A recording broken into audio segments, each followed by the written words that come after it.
Now see, we discussed this thing. For a capacitor, the capacitance of capacitor, that is given by C equal to Q by V. Okay. Now here one simple question arises in our mind. Can we deposit infinite amount of charge on the capacitor? Means, can we increase the capacitance of the capacitor as per our desire? Then the simple answer, no. Why? See, as we increase the charge on the capacitor, then electric field between two conductors becomes stronger and stronger. Now between two conductors there is the dielectric medium, that is with certain dielectric strength. Dielectric strength of dielectric substance means the maximum electric field strength up to which it remains dielectric, and after that, if the electric field strength increases, then its ionization takes place and it becomes conductor. એટલે આપણે simple example લઈએ કે parallel plate capacitor છે આપણી પાસે, એની વચ્ચે air છે, and suppose continuously we are increasing the charge on the capacitor, then definitely after a certain electric field strength, the ionization of air molecules will take place, and now it will become conductor and the leakage of charge will take place. It implies that now suppose we want to increase the capacitance of capacitor, then what we have to do? Clear to all of you? Now with experimental observations, scientists came to know about this thing. If dielectric substance is placed between two plates of the capacitor, then its capacitance can be increased. So now we have to understand this thing, how the capacitance of the capacitor can be increased using dielectric substance. Okay. Now see, suppose we have a parallel plate capacitor as shown in the figure. Charge on the capacitor, that is Q, it implies that on the positive plate, or we can say positively charged plate, charge is plus Q and its surface charge density, that is sigma. On negatively charged plate, charge is minus Q and surface charge density, that is minus sigma. Electric field between two plates of the capacitor, that is E0 equal to sigma upon epsilon 0. Then potential difference between two plates, that is E0 into D, and capacitance of capacitor, that is epsilon 0 A by D. Okay. Now this one is the situation when dielectric substance is not introduced between two plates of the capacitor, means we can say there is a vacuum. Clear? Now if dielectric slab is introduced between two plates of the capacitor, then we already discussed about the polarization of dielectric substance in external electric field. So we can say here the dielectric slab is now in the electric field of capacitor. So on the surface of the dielectric slab, which one is close to the positive plate of the capacitor, negative charge will be induced, and the surface of the dielectric slab, which one is close to the negatively charged plate of the capacitor, there positive charge will be induced. So here the surface charge densities after polarization of the substance at the surfaces of the dielectric slab are sigma p and minus sigma p. So inside the dielectric slab, the electric field developed, that is sigma p upon epsilon 0, and that will be in the opposite direction of electric field of the capacitor. Clear to all of you? Now the resultant electric field E, that is equal to E0 minus EP. So we can write E, that is equal to E0 is replaced by sigma upon epsilon 0, and EP is replaced by sigma P upon epsilon 0. Now if we take here epsilon 0 LCM, then simply we can write E, that is equal to sigma minus sigma P upon epsilon 0. This is the net electric field in the capacitor. Clear? Now experimentally we can observe this thing. This sigma minus sigma P, that depends on sigma. Here this one is very simple thing. As sigma is larger one, it implies that charge on the capacitor is more than electric field between two plate of the capacitor, that will be stronger one. And due to that, the polarization of the dielectric substance introduced between two plate of the capacitor, that will be more. Clear? It implies that now we can say this thing as sigma is increased, here sigma minus sigma P also increases. So we can write sigma minus sigma P when depends on sigma. So if we introduce here proportionality constant, then experiments shows this thing that proportionality constant, that is 1 upon K, where K, that is the dielectric constant of that dielectric medium. Clear? So now in this particular equation of the net electric field, if we replace sigma minus sigma P by sigma upon K, then we can write net electric field E, that is sigma upon K epsilon 0.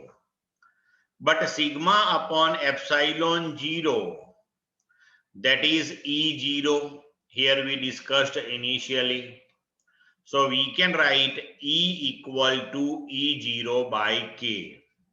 It implies that here we can conclude like this: when dielectric slab having dielectric constant K is introduced between two plate of the capacitor, the electric field between two plate of the capacitor is reduced by 1 upon K times.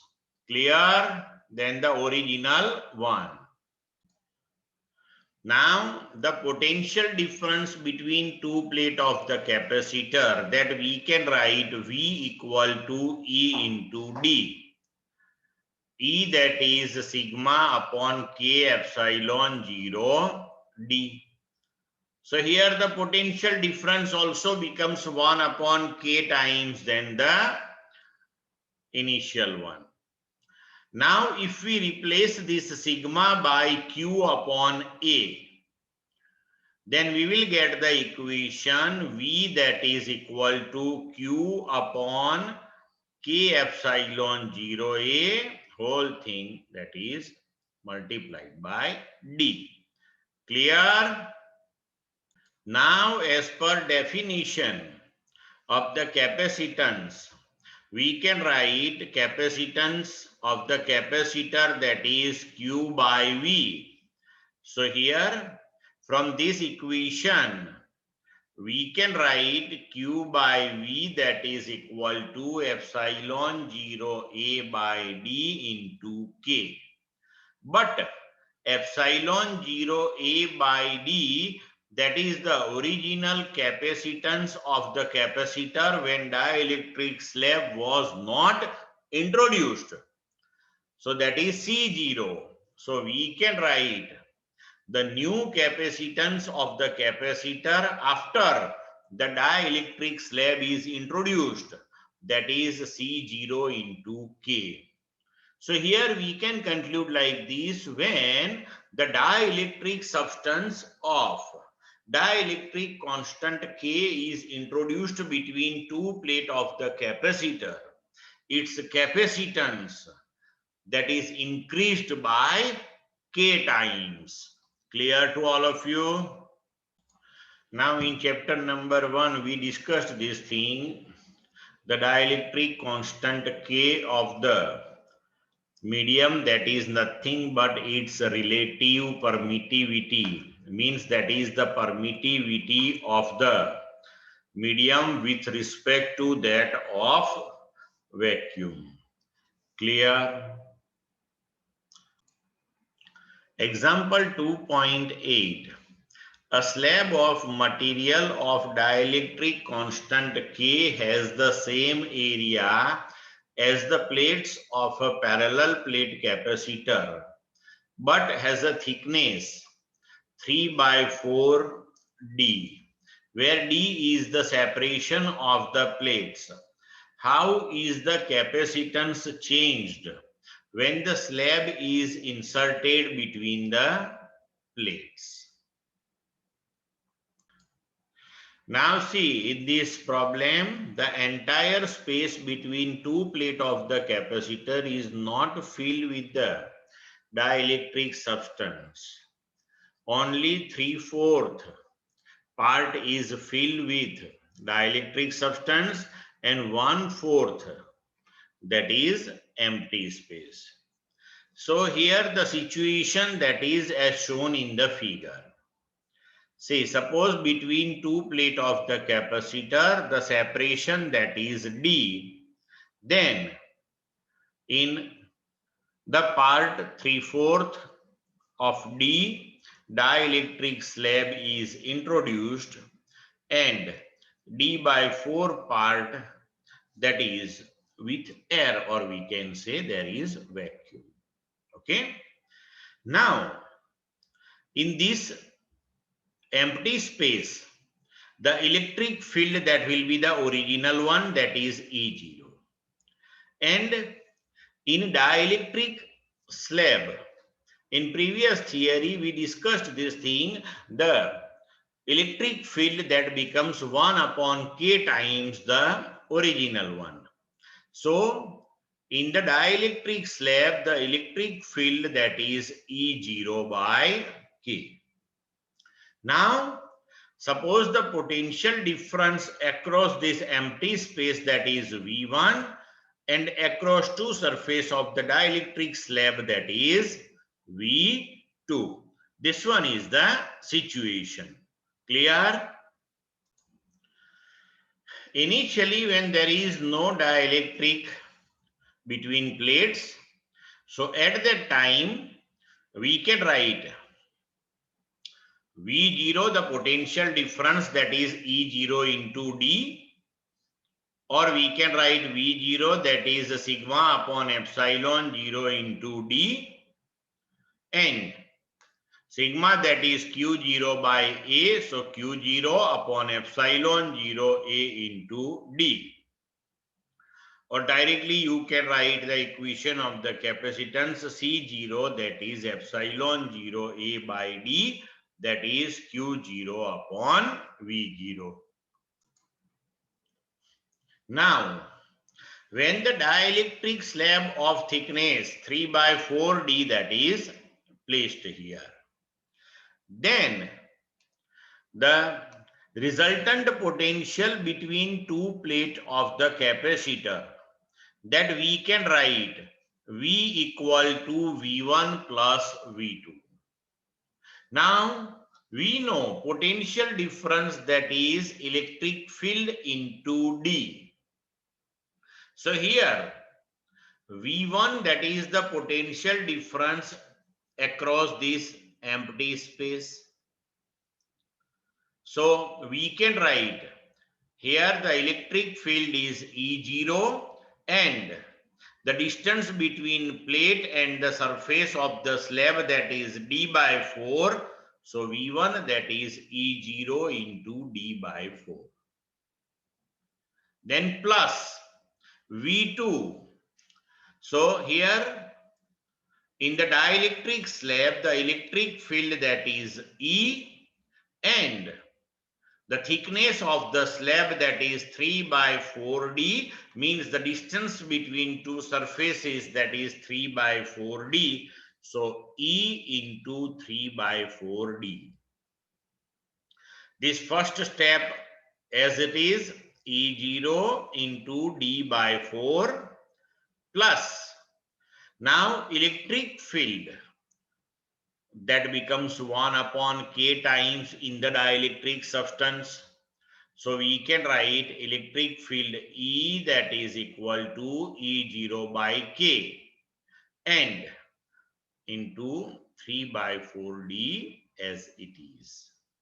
Now here we can take E0 D by 4 common. So we can write the potential difference between two plates of the capacitor, that is E0 D by 4 into 1 plus 3 by K. So we can write E0 by 4 into D into K plus 3 upon K. So that is equal to V0 by 4 into K plus 3 by K. Clear to all of you? Now, the capacitance C, that is equal to Q0 by V. Here always remember this thing, when dielectric slab is introduced between two plates of the capacitor, the charge on the plate of capacitor will never change. It will remain constant one. So here we can write now C, that is Q0 by V. So Q0, now the new potential difference, that is V0 by 4 into K plus 3 by K. So we can rewrite this one as, see, this Q0 upon V0, that is the original capacitance of the capacitor when dielectric substance is not introduced between two plates. So Q0 by V0, that is replaced by C0, and this 4 into K, that we can write in numerator. So C, that is equal to C0 into 4K upon 3 plus K. This is our new capacitance. Clear? Now combination of capacitors. So capacitors are connected in series as well as parallel. So here first we will discuss the combination of capacitors in series. When the capacitors are connected with supply as shown in the figure, then that is called the series combination of capacitor. Here, suppose capacitance of these two capacitors connected in series are C1 and C2 and are connected with the battery of V volt. Now here, always remember this thing, when capacitors are connected in series, the charge on each capacitor that will be the same one. Charge on each capacitor that will be same one. So C1, C2 are the capacitance. Charge on each capacitor, that is QQ. Obviously, the potential difference across each capacitor will be different one, and suppose it is V1 and V2. Now, between these two ends, the supply voltage, that is V volt, and here across capacitors, the potential differences are V1 and V2. So we can write the potential difference V, that is equal to V1 plus V2. But C, that is Q by V, so V, that is Q by C. As per that, we can write the potential difference across first capacitor, that is Q by C1, and potential difference across the second capacitor V2, that is Q by C2. So now we can write V, that is equal to Q by C1 plus Q by C2. Now take Q common and take it on left hand side. So we can write V by Q, that is equal to 1 upon C1 plus 1 upon C2. Now, suppose the equivalent capacitance of this combination, that is C. Then C, that is Q by V.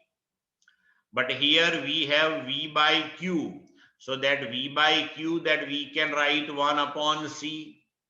So resultantly we will get 1 upon C, that is 1 upon C1 plus 1 upon C2. It implies that suppose we have the series combination of n capacitors having capacitances C1, C2, C3, C4 up to Cn. Then the resultant or equivalent capacitance that we can give by the equation 1 upon C equal to 1 upon C1 plus 1 upon C2 up to 1 upon Cn. And here the resultant, or we can say equivalent capacitance obtained, that will be less than the smallest one connected in the combination. Now, if all the capacitors are with same value, and that is C dash, then the resultant or equivalent capacitance will be C dash by N. Clear to all of you? Now, parallel combination of capacitors. See, when capacitors are connected with battery as shown in the figure, then we can say that is the parallel combination of capacitor. Okay. And now always remember this thing, in the parallel combination of capacitors, the potential difference across each capacitor, that is same one.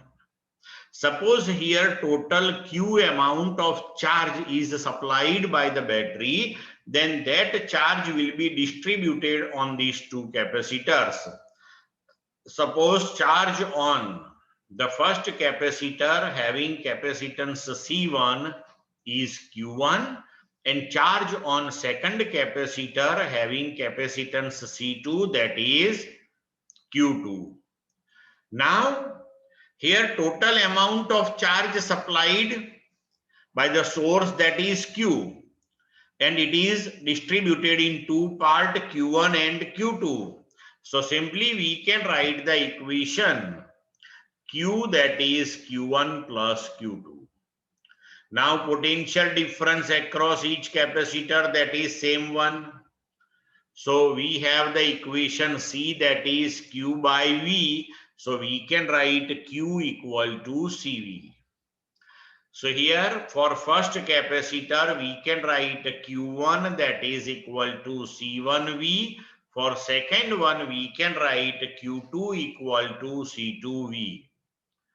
So resultantly we can write Q equal to V into C1 plus C2. Now take V on left hand side. So Q by V, that is equal to C1 plus C2. Suppose here the equivalent capacitance of this combination, that is C. Then Q by V resultantly that we can say equal to C. So C equal to C1 plus C2. Suppose we have the parallel combination of n capacitors having capacitances C1, C2, C3 up to Cn. Then the resultant or equivalent capacitance that we can give by C equal to C1 plus C2 plus C3 up to Cn. If all the capacitors are with same capacitance, suppose we write C1 equal to C2 up to Cn and that is equal to C dash, then resultant or equivalent capacitance that will be N C dash. Clear to all of you?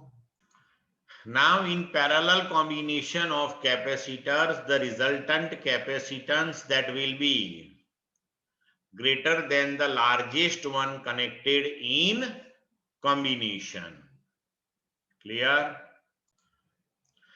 Example 2.9.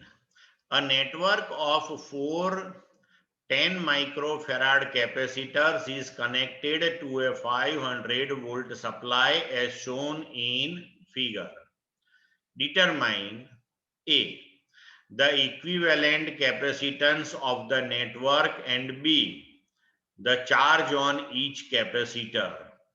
Not the charge on a capacitor is the charge on the plate with higher potential, equal and opposite to the charge on the plate with lower potential. Now the capacitors are connected as shown in the figure. All the capacitors are with the same capacitance, that is equal to 10 microfarad.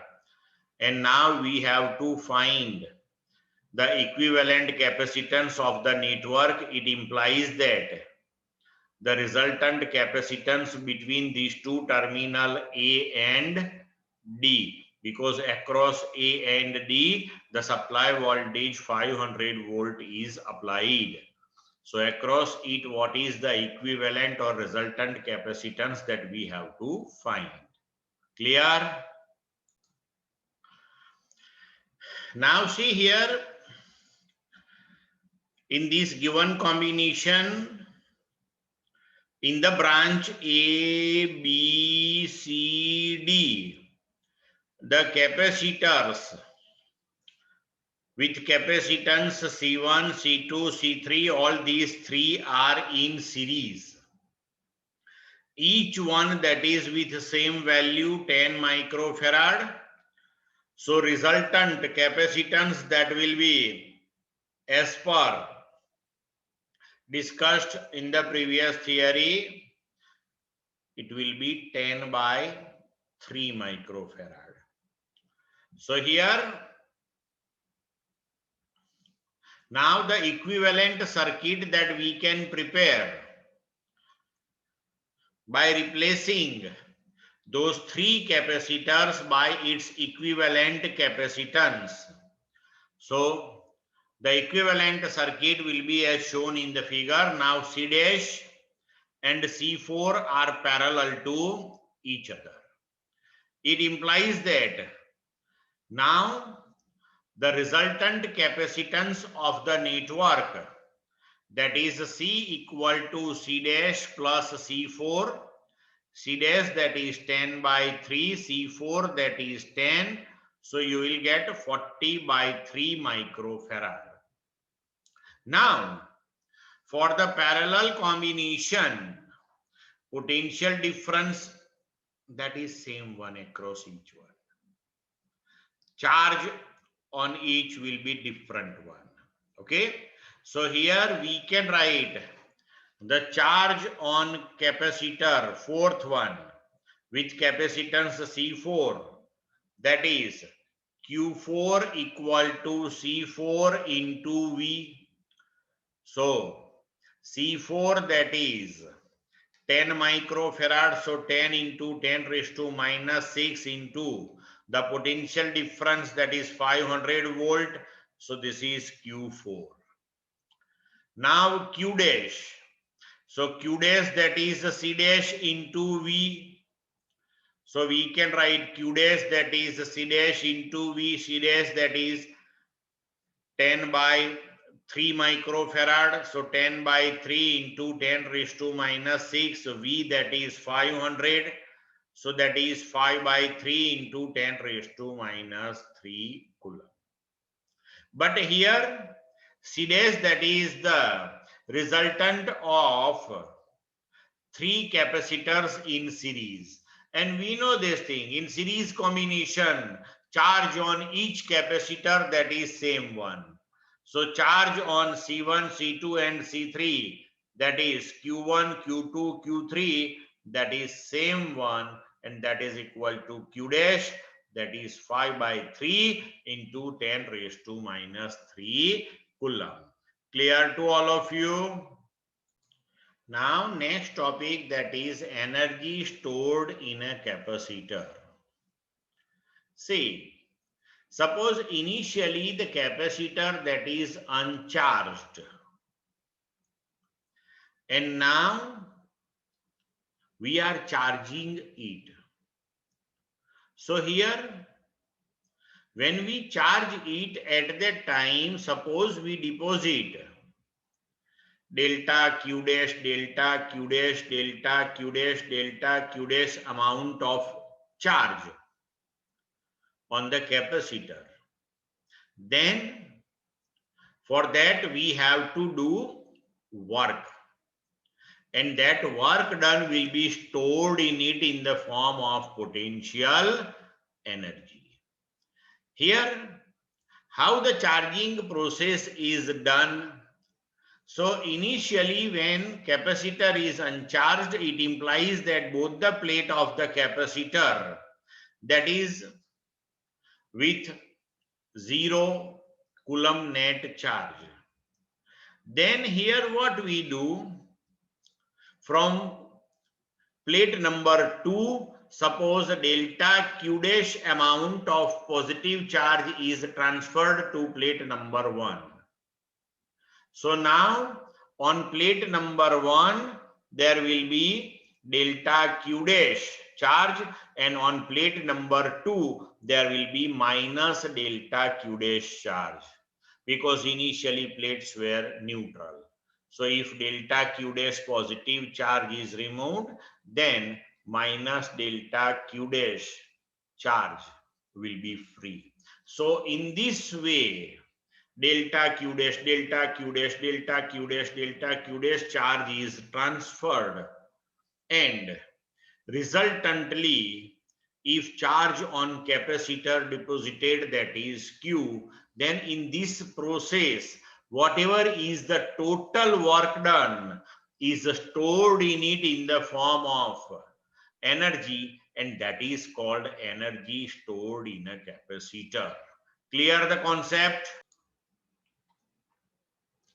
Now suppose at a particular instant the charge on the capacitor, that is Q dash, and at that instant delta Q dash amount of charge is transferred from plate number 2 to plate number 1.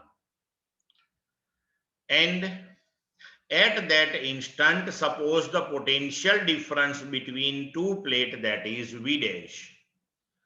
Then we know this thing, the work done, that is equal to delta Q dash into potential difference. But here V dash, that we can write Q dash by C, because at that instant the charge on the capacitor, that is Q dash, and capacitance of capacitor, that is C. So the work done delta W, that is Q dash by C into delta Q dash. Clear to all of you?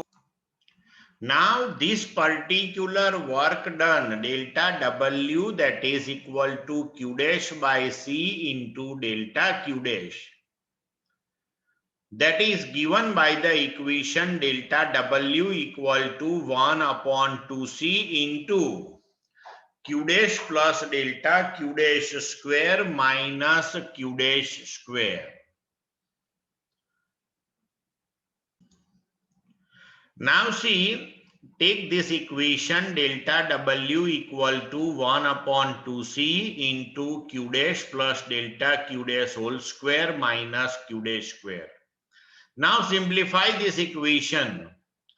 1 upon 2C into bracket Q dash square plus 2 Q dash delta Q dash plus delta Q dash square minus Q dash square. So that is equal to 1 upon 2C, Q dash square cancelled. So into bracket we can write here 2 Q dash delta Q dash plus delta Q dash square. Now take this 2C inside the bracket. So for first step 2 cancelled. So delta W, that is equal to Q dash by C into delta Q dash plus second term delta Q dash square by 2C. Now here the charge transferred from one plate to another plate, that is infinitesimal small one. And therefore here this delta Q dash square, that will be more smaller one.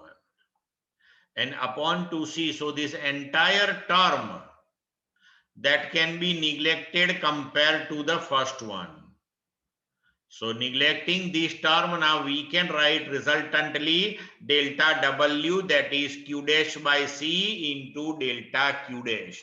So that is our this equation. So in this way, we can say this work done delta W Q dash by C into delta Q dash, that is represented by delta W equal to 1 upon 2C into Q dash plus delta Q dash whole square minus Q dash square.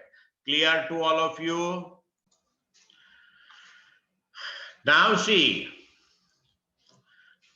initially capacitor was uncharged, and when very first we transfer the charge delta Q dash from one plate to another plate, then in that particular process, the work done delta W, that is 1 upon 2C, final charge, that is delta Q dash square of it minus initial charge 0 and its square. Then after, again we transfer delta Q dash. So in that process, the work done delta W, that is equal to 1 upon 2C. Now already delta Q dash was there, and another delta Q dash is transferred. So total final charge, that is 2 delta Q dash square, and initial was delta Q dash, so it's a square. Then again delta Q dash is transferred.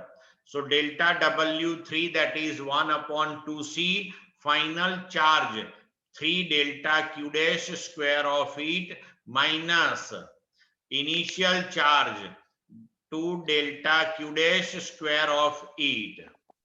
Then delta W4 1 upon 2C. Then final 4 delta q dash whole square minus initial 3 delta q dash square. And then finally, when the total charge deposited on the capacitor Q, so delta Wn, that is 1 upon 2C, final charge, that is Q, its square, minus the initial, that is Q minus delta Q dash, square of it. And now if we take the summation of all these, then here you can see this thing. If we sum up all these terms, then for this first one, delta W1, this 0, and for this last work done, delta Wn, Q square will remain and rest all the terms will be cancelled. So finally we can write the total work done, that is the summation of all these work done, sigma delta W, and that will come to 1 upon 2C into Q square minus 0. So finally we can write that W, that is equal to Q square by 2C, and this will be stored in it in the form of energy. So we can say energy stored in the capacitor, that is Q square by 2C. Clear? We can calculate this energy stored in the capacitor using integration also. See, at a particular instant, we calculated the work done to transfer the charge delta Q dash from one plate to another plate. That is delta W equal to Q dash by C into delta Q dash. Q dash, that is the charge on the capacitor at that instant. Now in this way here, actually delta Q dash, delta Q dash, delta Q dash are transferred from one plate to another plate, and capacitor is charged from 0 coulomb amount of charge to Q coulomb amount of charge. So total work done W, that is integration delta W 0 to Q. Substitute here value of delta W, that is 1 upon C, it is taken outside the integration because it is constant one. Integration 0 to Q, Q dash delta Q dash. So 1 upon C, integration Q dash delta Q dash, so that is Q dash square by 2, and limits 0 to Q. So take these two outside this one. So 1 upon 2C. Now Q dash, that is equal to Q, first upper limit, then minus Q dash equal to 0, the lower limit. So 1 upon 2C into Q square minus 0. So total work done W, that is Q square by 2C, and that is stored in it in the form of energy. So we can write the energy stored in the capacitor, that is Q square by 2C. Simple. Clear?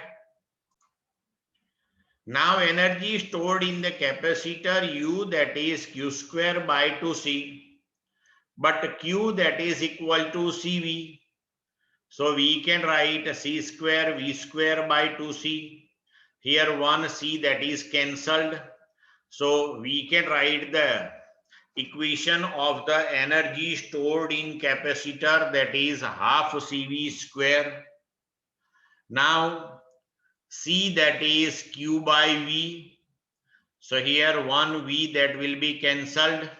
So we can write another equation for the energy stored in capacitor, that is half QV.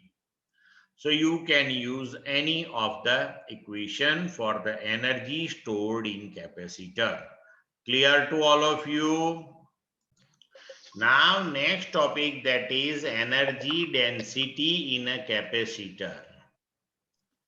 Now we know this thing, energy density means energy per unit volume. Okay. Now we have the equation for the energy stored in capacitor, that is Q square by 2C. Now Q, that is sigma into A. So we can write sigma square A square upon 2, and C, that is replaced by epsilon 0 A by D. Now 1A, that is cancelled here. So we can write sigma square A into D upon 2 epsilon 0. Now here multiply and divide by epsilon 0. So we can write sigma square epsilon 0 upon epsilon 0 square into 2 and this whole into AD. But sigma upon epsilon 0, that is electric field E. So sigma square upon epsilon 0 square, that we can write E square.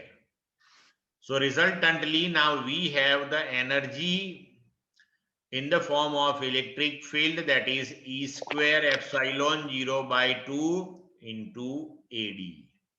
Now A, that is the area of the plate, and D, that is the separation between two plates. So A into D, that will give you the volume of the space between two of the capacitor. Okay. Now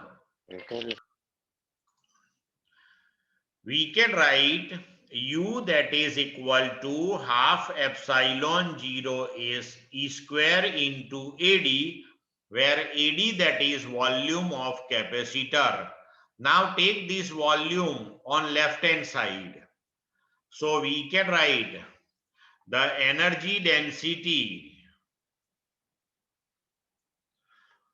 that is equal to energy per unit volume. So rho E. Here in suffix E represent, this one is the energy density. So that is equal to energy upon volume of the capacitor. So U upon AD. So resultantly we will get half epsilon 0 E square, that is the equation of the energy density. Clear? Now example 2.10. Question A.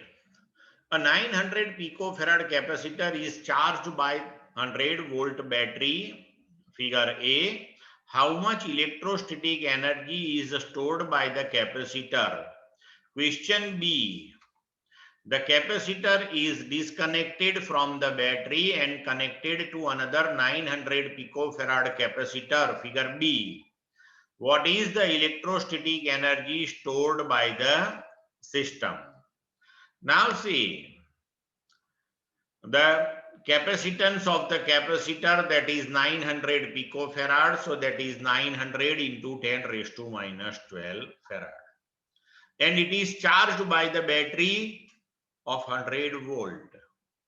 So first, the energy stored in the capacitor. So we can write that is half CV square. So energy stored in capacitor U, that is half CV square, that is equal to half value of C, that is 900 into 10 raised to minus 12, V, that is 100 volt, so that is 10 raised to 2 and square of it. Finally, you will get 4.5 into 10 raised to minus 6 joule.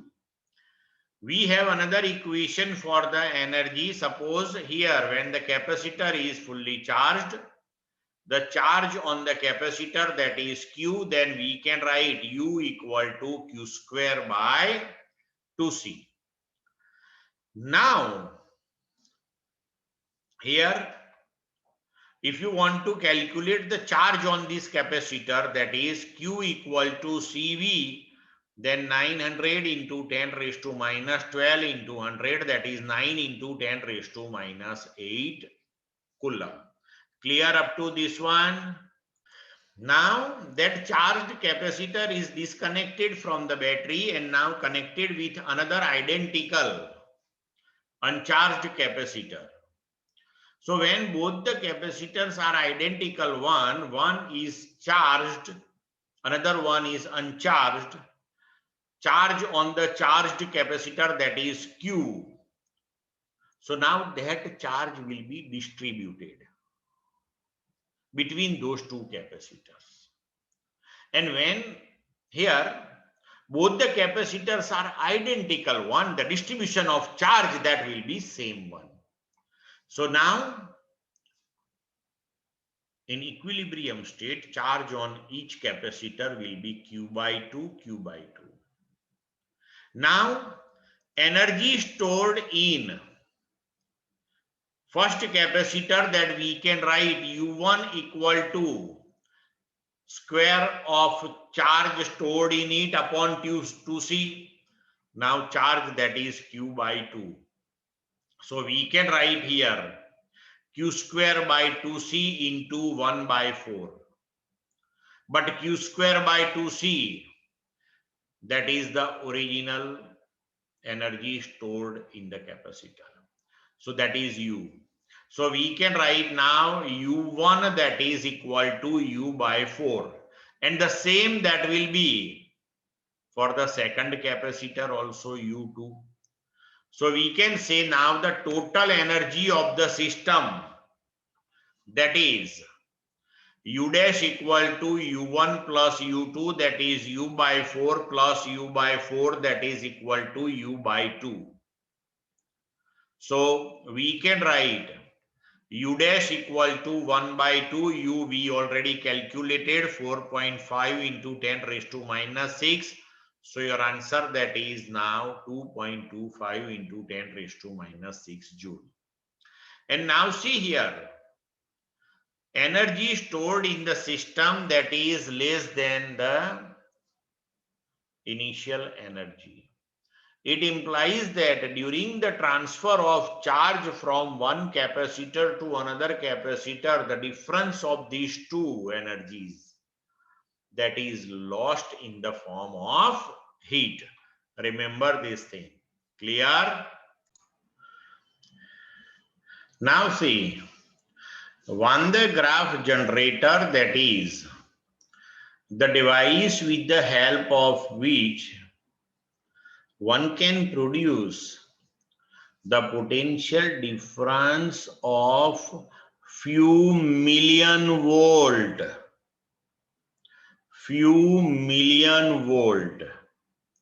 Now let's first discuss its principle.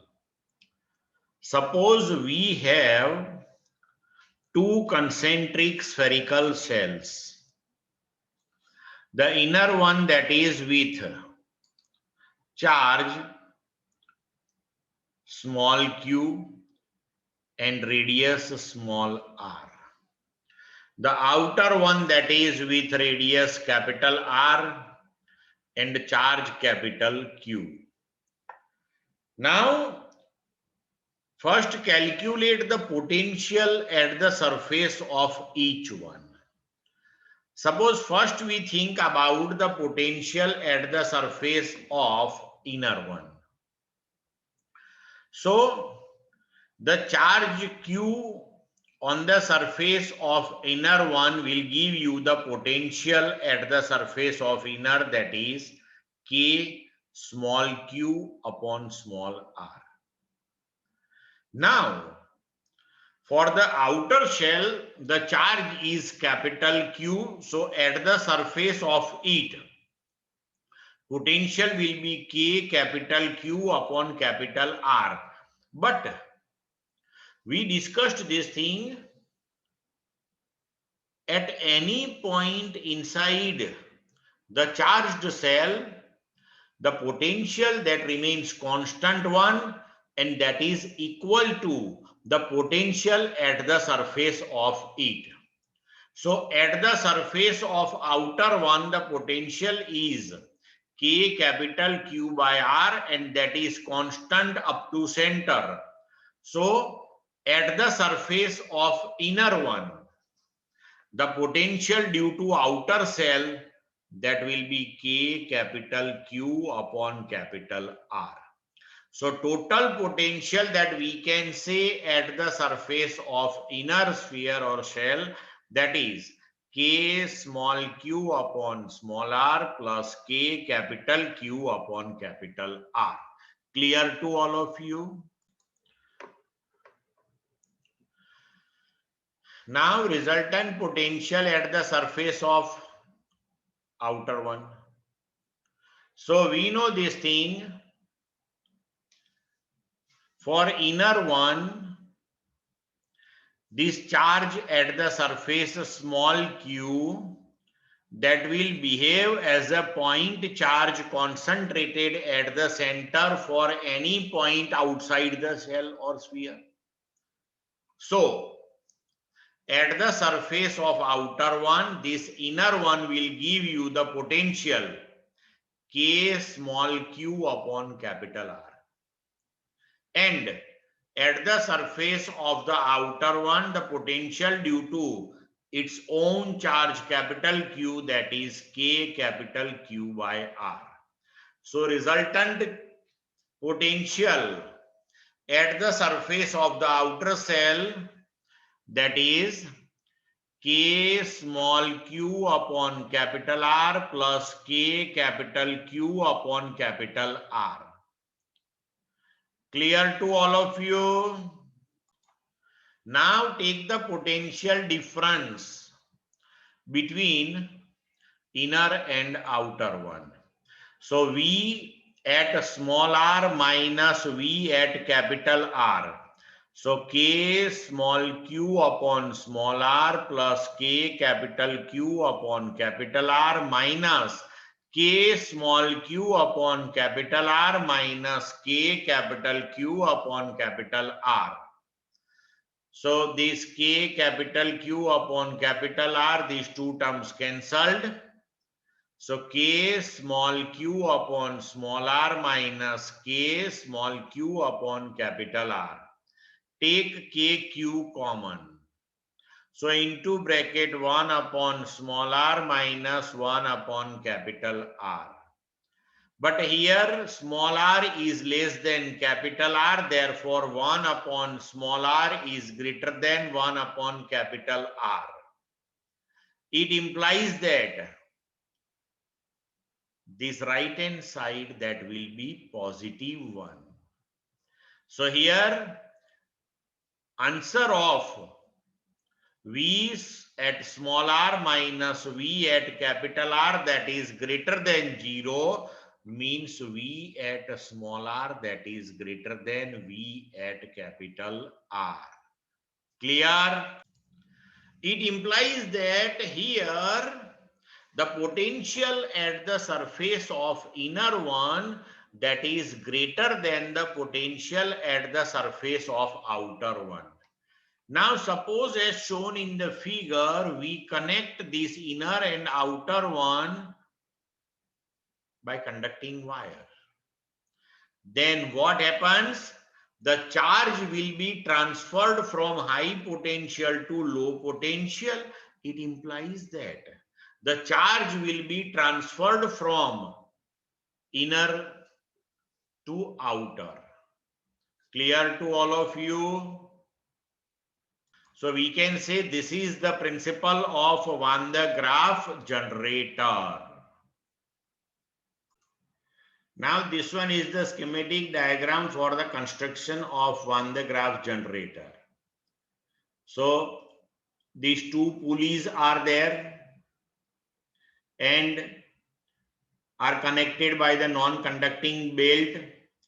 From the lower part, continuous spray of charge takes place. When the pulleys are rotated, this belt will take that charge at the upper pulley. Now this upper pulley and outer shell are connected by the conducting brush. So the charge reaches at the upper pulley, that will be transferred to the outer shell as discussed the principle here. And in this way, due to continuous deposition of charge on the outer shell, large and large potential difference that is developed. And in this way, using this device, one can develop the potential difference of the order of few million volt. Clear to all of you?